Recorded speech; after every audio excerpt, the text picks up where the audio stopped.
Okay, in this video, we're going to start getting into the nitty-gritty of creating our content. From here on in, the sessions are longer, and I want you to, try these out as you move along, and, try and pause the video and try and create the content. Memorize the shortcuts that I give you. They're going to help you tremendously. Okay, so we're back in our document, and we at the moment seeing page 1. And if you don't, remember, you can just double click onto the page that you want to see, and it will jump to that page. Now, the first thing we want to do is create our first block for content. And we're going to do text box. Now, notice I'm taking the text tool, clicking it. I'm not holding in the mouse. I'm simply going to the document and click and drag the box. And the text cursor will appear, giving us the opportunity to insert text. Okay, we're just going to insert the name of the magazine, Zoom. Obviously, our name for our publication is Zoom Out, but we want to do something interesting with the design. So we're going to need 2 boxes for the text.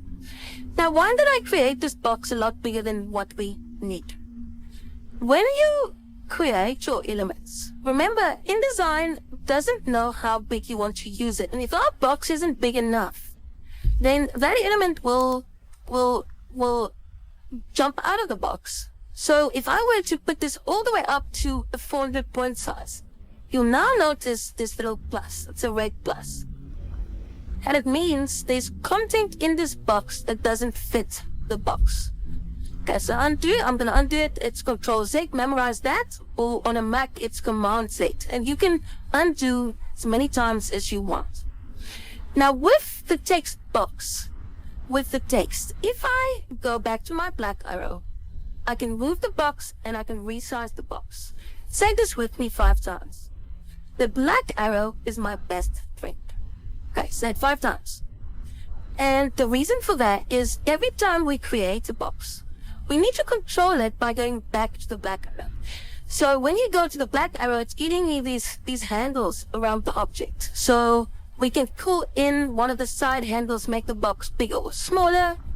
We can put it from the top and resize it. You've got this yellow one, which is for rounded rectangle or rounded blocks that you can ignore for now. But just get used to actually resizing and also moving your element around. So you'll see if I click in the center of the box, I can move that anywhere on the page. We're going to keep it there at the top. And next, I want to change the text. Now, there's 2 ways of doing this. I like double click in the box and it gives me the text cursor again, and I can click and drag of the text. Or with my black arrow still, that tool selected, I can click on the text tool and simply drag over the text. Alright. Now we're going to look at the character formatting first. Remember, I told you there's 2 levels of properties when you're on the text tool and you've got text selected.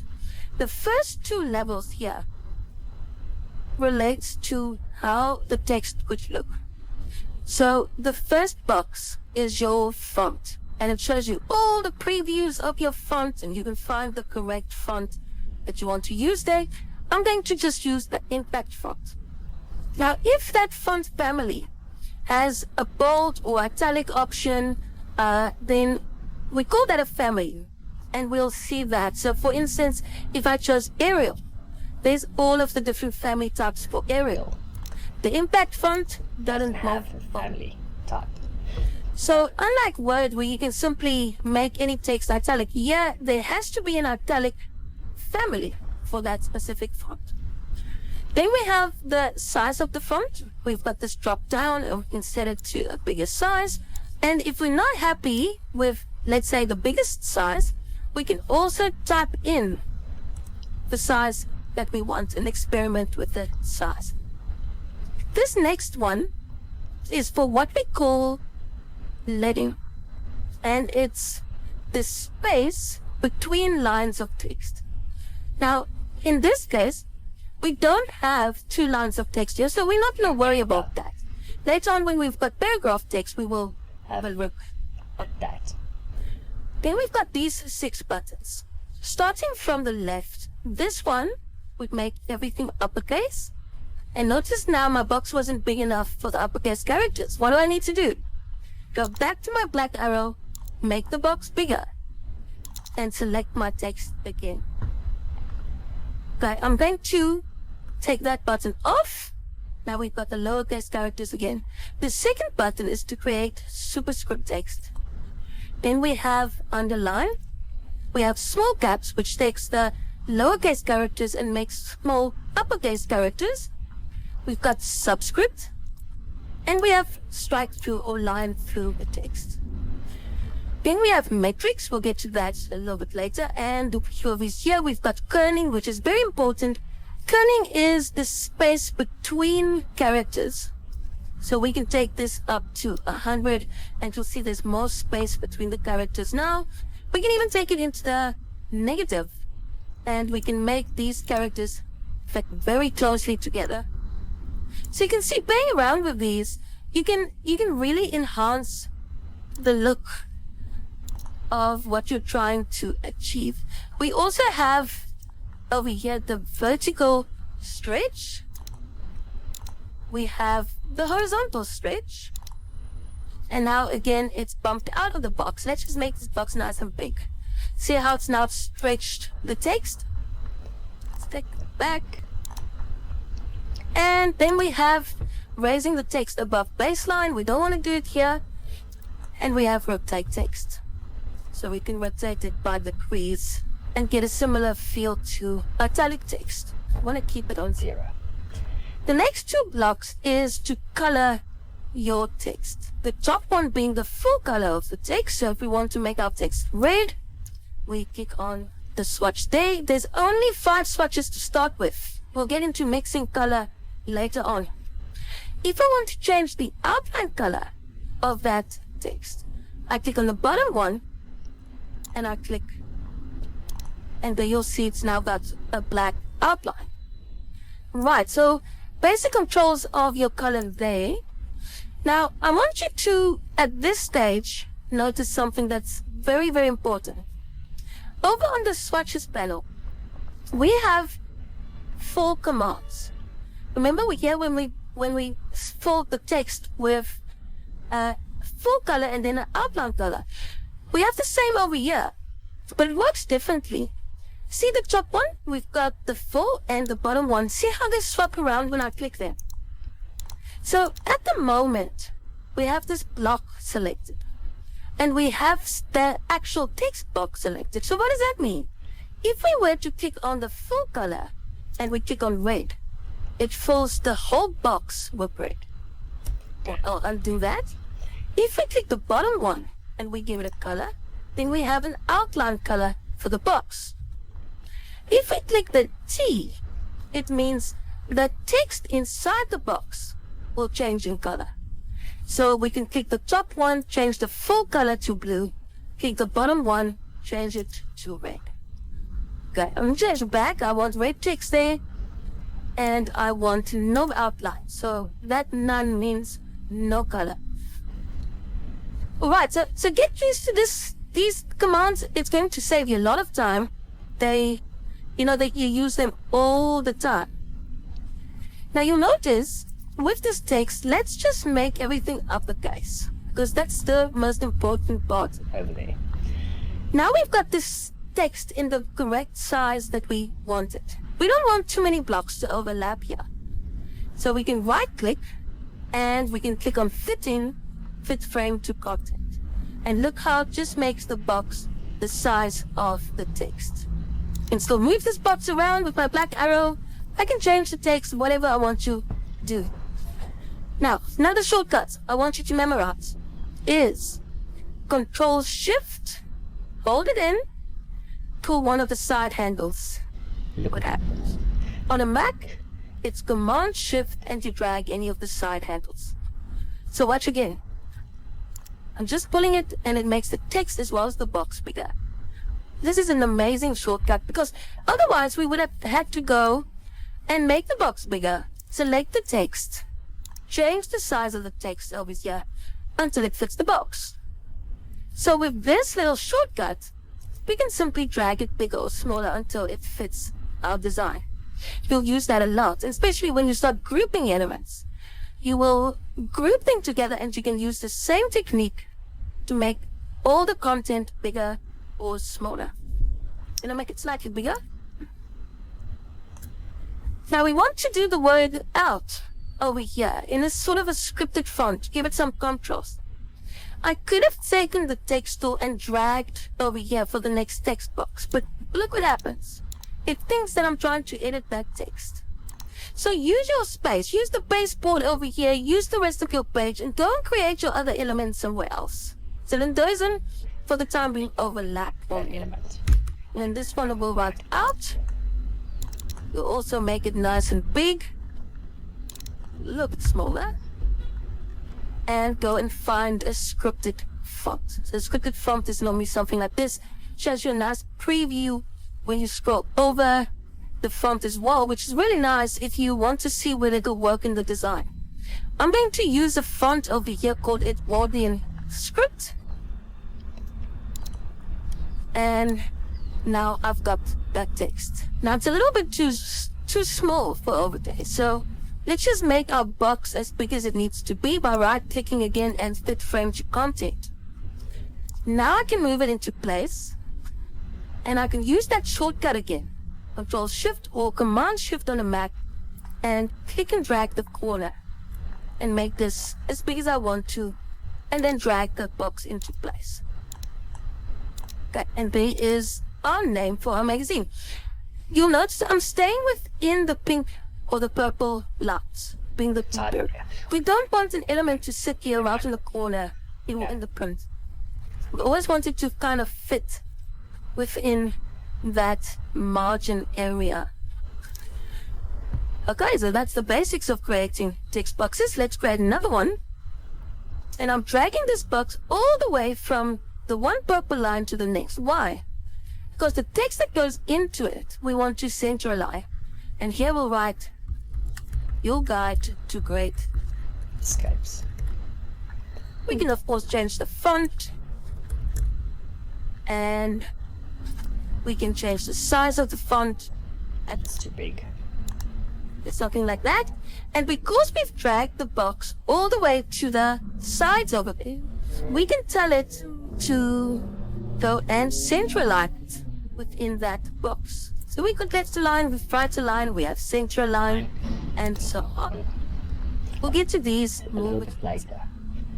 Right, now, save your document, in case something goes wrong. Now, we want to see, we call this the masthead of the magazine, the brand. So we want to see what it would look like in print. So right at the bottom of your toolbar, right at the bottom, you'll notice you've got the normal. If you hold in this button, you've got normal, which shows you all your boxes as you work. You have preview, and if you click preview, this is what the final product would look like in print.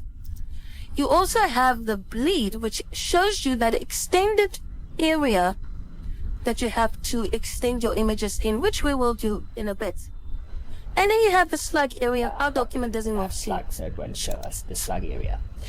So you are constantly switching between normal and preview in order to see whether the end result is what you have in mind.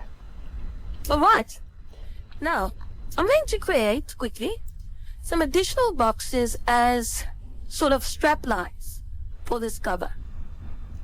And our example, of course, is Cape Town for this little publication.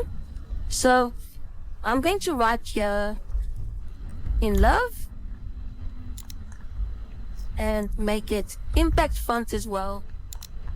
Make it nice and big. Okay. A little bit bigger.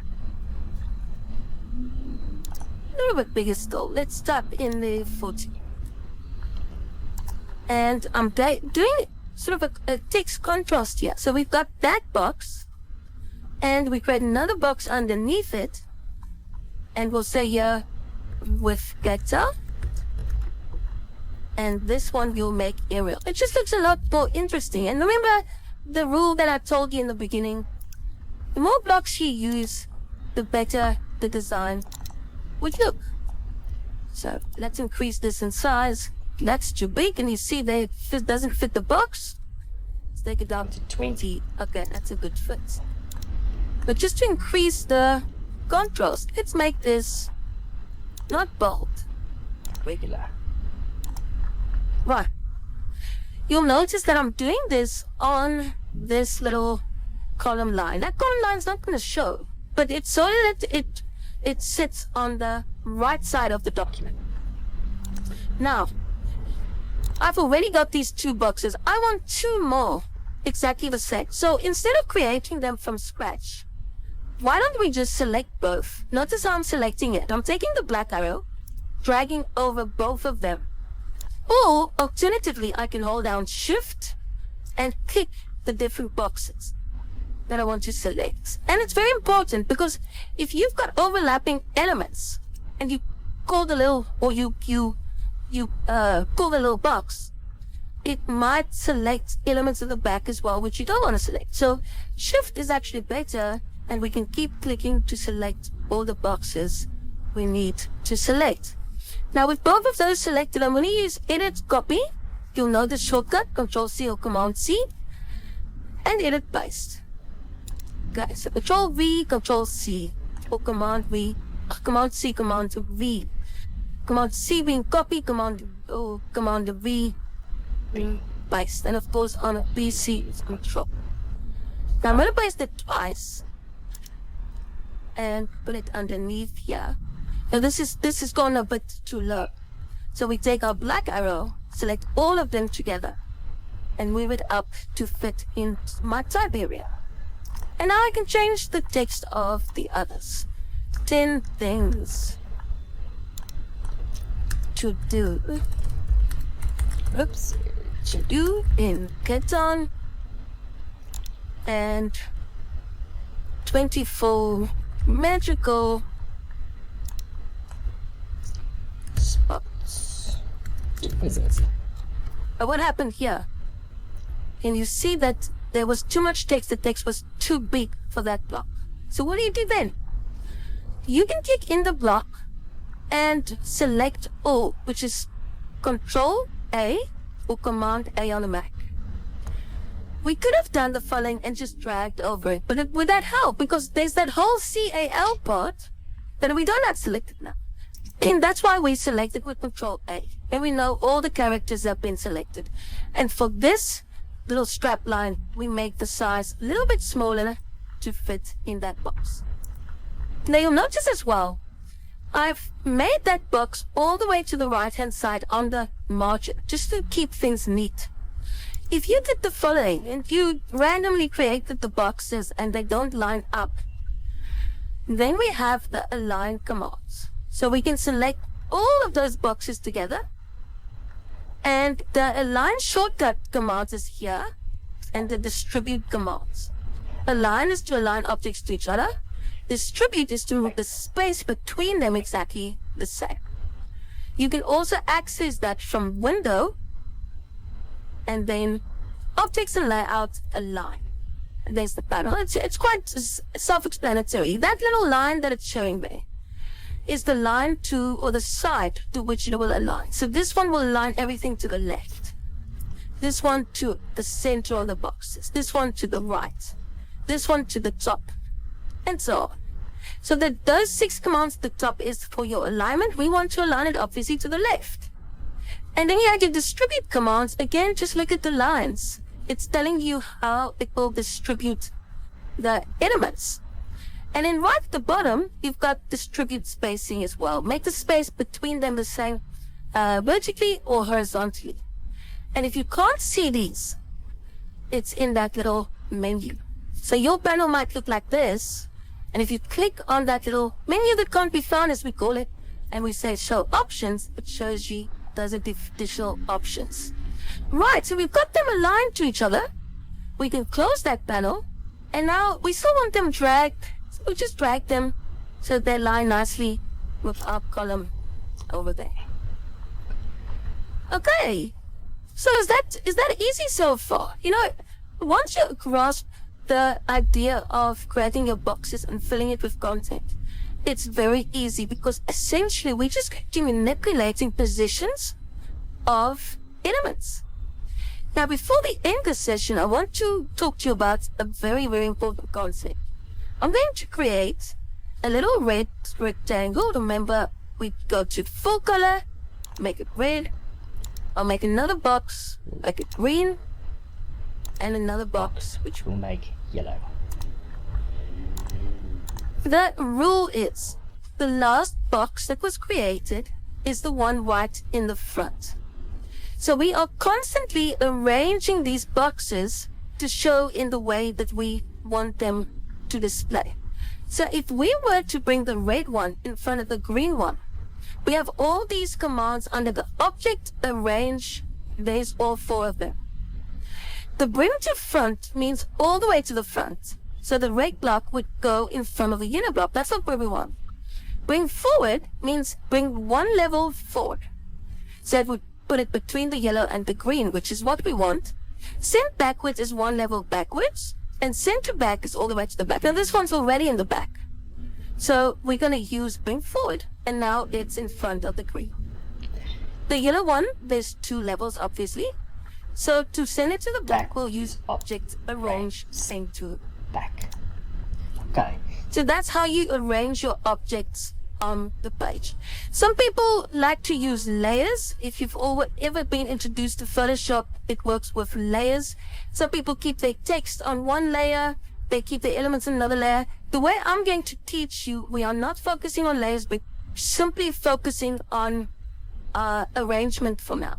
In the more complex, more advanced way of working in InDesign, we'll start looking at layers. Okay guys, so if you haven't tried this, I want you to don't spend some time, pause my video, do exactly what you see here. And in the next session, we'll start diving into images and image control. I'll see you just now.